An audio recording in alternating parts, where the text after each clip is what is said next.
Hello, AP Physics 1. It's Mr. Ng with number 7 out of Chapter 5 in giancoli. A really good problem to do because it reviews sum of forces, the stuff that we did in Chapter 4. So here, a ball on the end of a string is revolving in a uniform rate in a vertical circle with a radius of 0.72 centimeters. Oh, wait, before we go too far, just so you know, when it goes up and down, it's not uniform forces on this thing.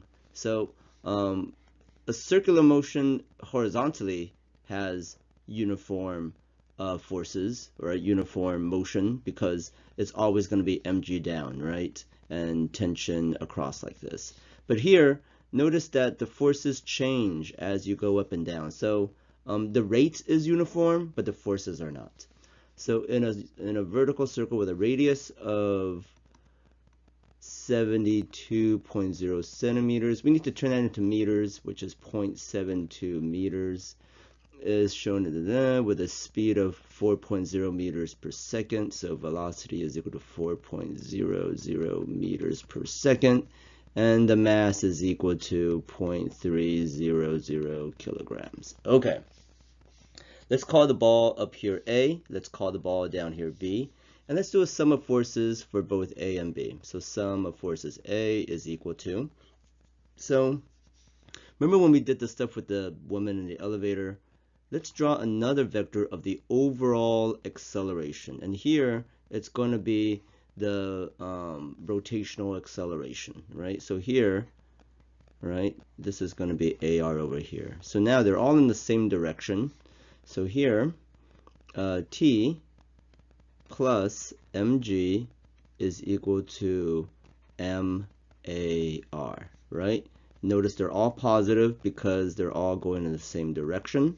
I just have to move it around and find the tension. So tension is going to be equal to MAR minus mg. Good. So now I got to just solve, right? It becomes pretty easy. I'm going to pull out the m. This is AR minus g.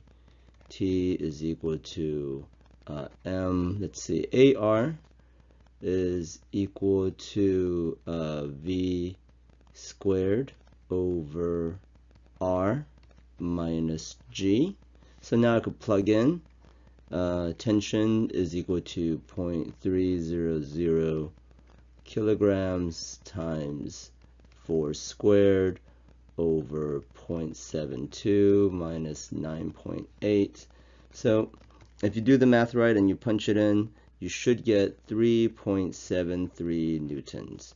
Good. Let's do the other one. Sum of forces B is equal to, and check this out. Remember when we do that trick where like whatever is going in the same direction of the overall acceleration, we start with that.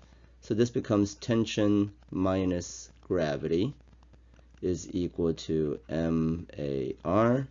So that means tension is equal to mg plus MAR. Look, very different values, right? So that means tension is equal to m times g plus v squared over r. T is equal to 0.3 times 9.8 times, what's v here, 4 squared over 0.72. So T is going to equal to 9.61 newtons. So what do you notice? A lot more forces acting on it when it's on the bottom. That should make sense.